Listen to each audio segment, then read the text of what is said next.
Hello! Bienvenue sur encore une page!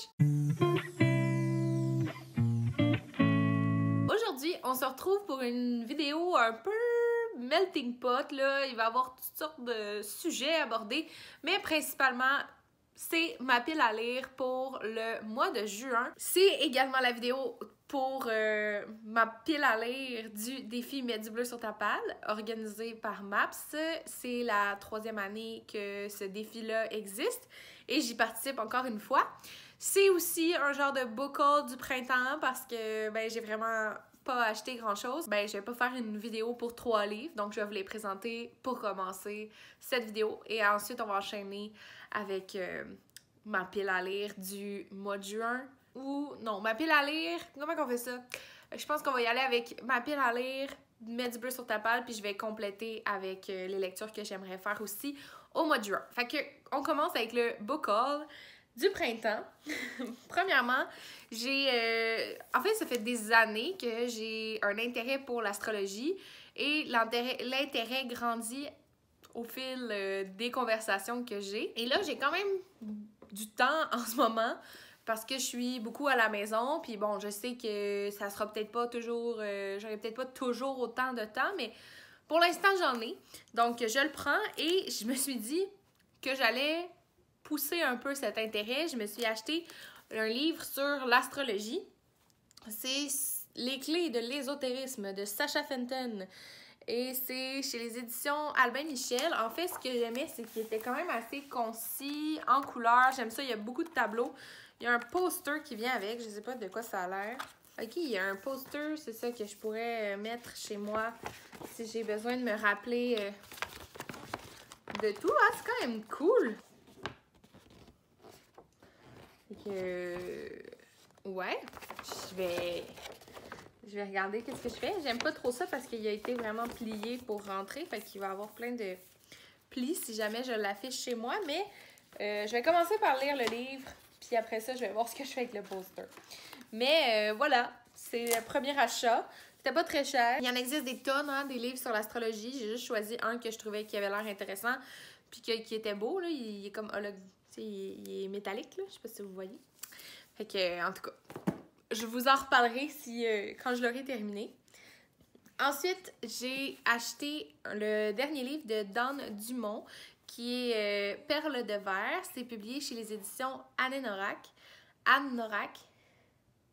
J'ai entendu des gens dire Anne Norac, puis moi, j'ai toujours dit Anne Norac, puis il y a quelqu'un qui m'a dit que je le disais comme il faut. Je vais continuer à dire Anne Norac. Mais voilà. L'an dernier, j'ai lu La course de Rose et ça a été un méga coup de cœur. Ça a été comme, je pense, ma meilleure lecture ou en tout cas dans mes meilleures lectures de l'année 2021. Fait que j'ai vraiment envie de découvrir ce qu'elle a écrit. J'aurais acheté tout ce qu'elle avait si tout avait été disponible à la librairie, mais c'était pas le cas, c'était le seul qu'il y avait. Fait que je vais acheter La course de Rose éventuellement parce que j'ai vraiment aimé ce livre-là. J'aimerais lire aussi On ne pleure pas au bingo, mais voilà, j'ai acheté Perles de verre pour commencer. Et finalement, une de mes préférées de toujours, ça fait vraiment longtemps que je la suis. J'ai commencé à la suivre dans une web-série qui s'appelait Quoi de neuf? J'étais au secondaire. J'étais avec un garçon, puis en tout cas, il faisait comme des chroniques. Je me rappelle pas trop c'était quoi le concept, mais je trouvais ça super drôle. Puis après ça, je l'ai lu longtemps sur Urbania, puis j'ai écouté ses chroniques à la radio quand je les attrape. Mais c'est Catherine Etier qui a publié un livre Une femme extraordinaire chez les éditions Stankey. J'ai vu beaucoup de gens qui aimaient cette personnalité publique-là. C'est une chroniqueuse. Elle a vraiment une façon de s'exprimer unique. Puis j'aime beaucoup ça. J'ai peur que ça soit un petit peu difficile à lire parce que des fois, le fil de sa pensée est comme un peu... elle prend beaucoup de détours. Mais je sais pas si dans un livre, ça va être pareil que dans ses chroniques. Mais j'ai vraiment envie de découvrir cette artiste-là. Surtout que c'est comme la première chose qu'on peut acheter d'elle pour l'encourager. Parce qu'elle a toujours été sur des plateformes gratuites ou presque. Là. Fait que voilà, c'est ça qui conclut mon haul du printemps. Ça va bien maintenant que j'ai un enfant. Quand j'ai envie d'acheter des livres, je peux comme me concentrer sur elle. Puis ça fait... J'achète des livres, ça satisfait mon envie d'acheter des livres et ça allonge pas ma pile à lire. Fait que c'est comme un beau... c'est comme un beau problème. Maintenant, pour le défi Mets du bleu sur ta palle, il y a comme vraiment plusieurs possibilités de lecture de catégories. Fait que je sais pas trop comment je vais le présenter. Premièrement, le but, c'est de voyager à travers le Québec, à travers les 17 régions administratives. Bon, réalistement, lire 17 livres au mois de juin, je crois pas que c'est possible. Donc, j'ai décidé d'y aller avec 6. Je pense que ça a un peu plus de bon sens pour moi, comme ça. On peut choisir de se concentrer aussi sur notre région administrative. Moi, c'est l'Estrie. Ou bien essayer d'explorer un peu partout. Moi, j'ai décidé de prendre une lecture d'un auteur estrien, mais aussi d'en prendre d'un peu partout parce que j'avais envie de... Je trouvais l'idée de voyager à travers les régions administratives vraiment cool. Puis aussi, j'avais plusieurs choses que j'avais envie de lire, fait que ça fonctionnait bien comme ça. Et en plus de ça, il y a un genre de bingo avec des espèces de catégories plus précises parce que Maps a dit, il y a des gens qui aiment avoir des catégories, tu sais, où il faut un peu plus se casser la tête. Quoique, tu sais, trouver des auteurs pour 17 régions administratives, de leur lieu d'origine ou où est-ce qu'ils habitent, c'est quand même assez compliqué.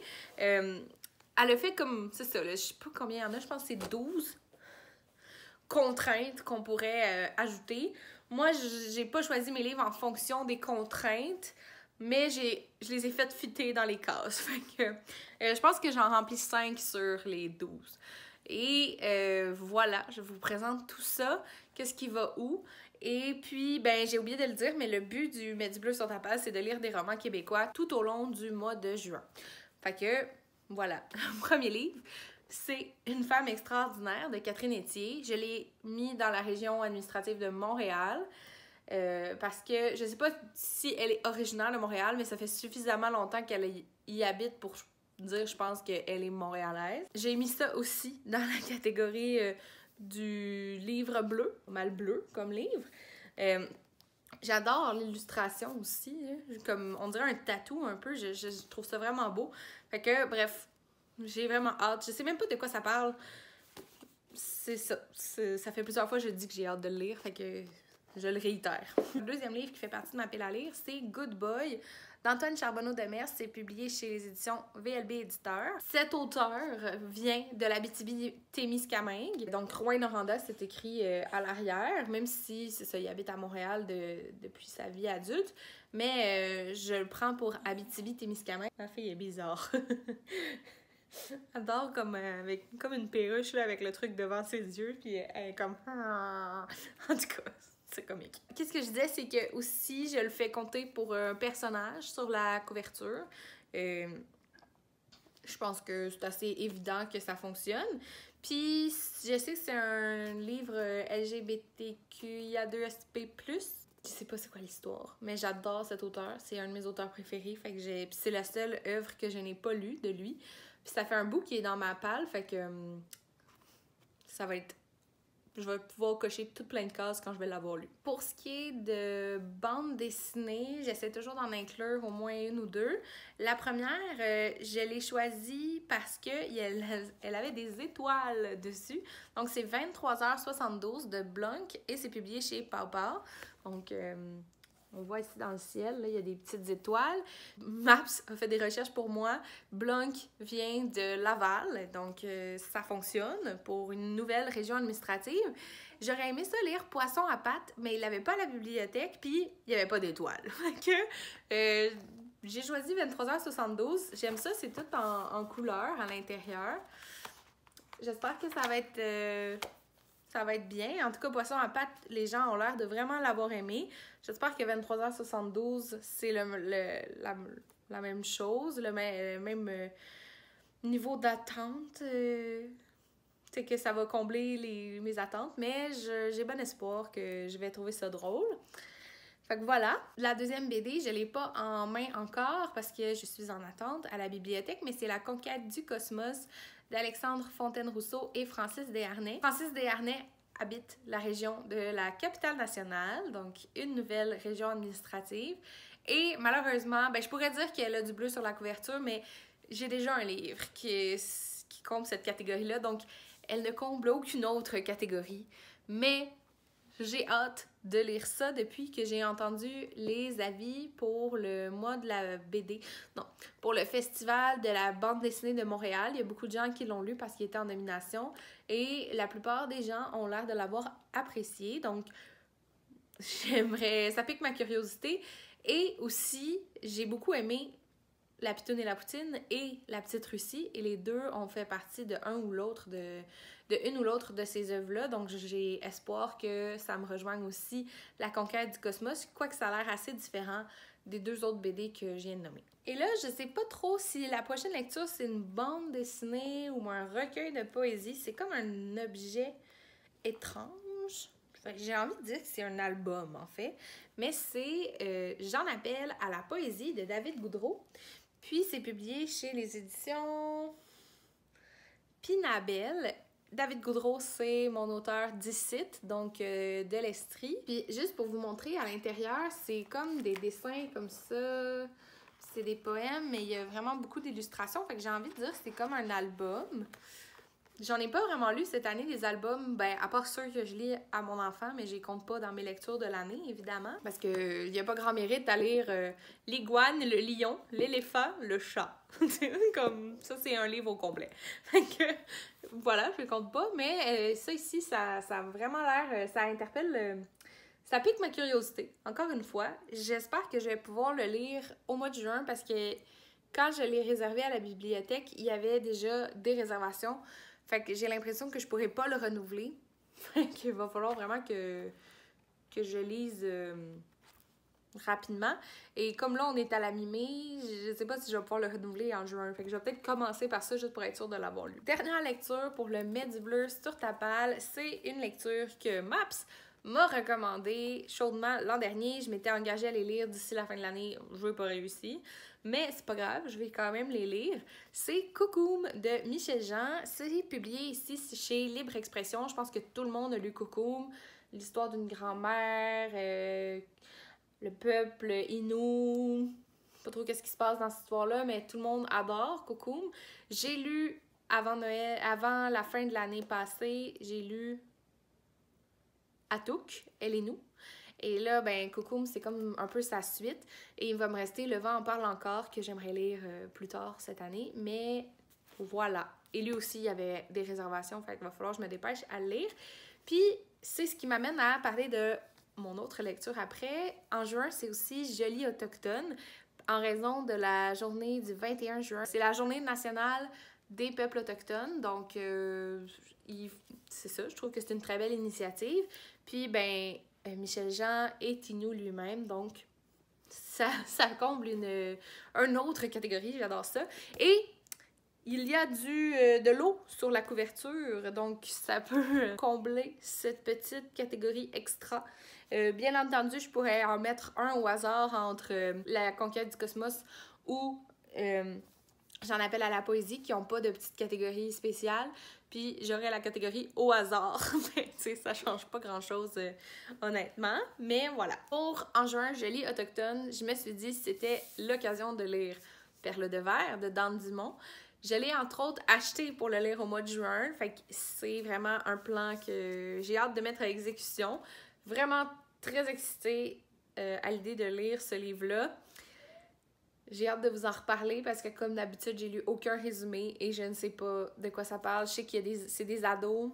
Je pense que c'est comme des portraits d'ados. Je sais pas trop.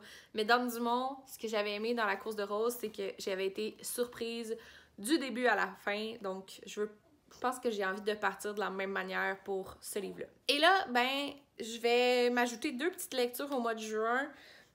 Parce que c'est 2 choses que j'ai envie de lire. Puis, ben, j'ai tout envie de lire cette pile à lire-là, mais des fois, juste le fait d'avoir annoncé que je voulais la lire, ça comme donne moins envie. La première chose, je vous en ai parlé au tout début de la vidéo, c'est le livre d'astrologie. Parce que j'ai envie de pousser cet intérêt-là. Ça s'en vient. Je vais le lire probablement tranquillement pendant le mois de juin. J'ai vraiment hâte de découvrir ça. Je sais pas si je vais le terminer au mois de juin, mais en tout cas, je veux le commencer.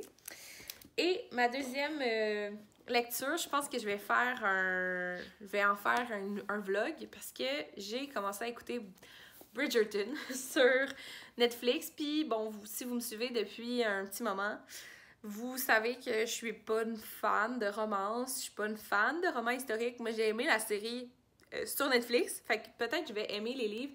Tout le monde, on dirait, trip sur Bridgerton, puis ben, je pense que ça pourrait être drôle que je lise la série, ou en tout cas, ça pourrait être intéressant peut-être d'avoir mes commentaires de filles qui connaissent vraiment pas ça, la romance et les romans historiques. Je sais pas. En tout cas, j'aimerais ça le lire en juin. Ça a l'air vraiment à se lire rapidement. C'est des tout petits chapitres écrits en caractère 1000, là. C'est vraiment écrit gros. Fait que je pense que ça va se lire rapidement, mais encore une fois, il est vraiment beaucoup réservé à la bibliothèque. Fait que si jamais ça me fait comme 3 lectures qu'il faut que je rush un peu au début du mois de juin, je sais pas si je vais être capable de tout faire ça. Mais voilà, ça c'est mon plan pour juin. C'est ce qui conclut ma vidéo. Cette fois, il n'y avait pas de bruit de métronome. Mon enfant dort, mais dans un truc qui ne fait pas de bruit. J'espère que vous avez aimé ma vidéo. Si c'est le cas, n'hésitez pas à la liker et à la commenter. Dites-moi dans les commentaires si vous avez l'intention de participer au défi Mets du bleu sur ta palle ou au défi du mois de juin, je lis autochtone. C'est toujours le fun de savoir qu'on n'est pas seul dans ces défis. Sur ce, je vous souhaite du succès dans vos projets et dans votre vie et on se revoit très bientôt. Bye!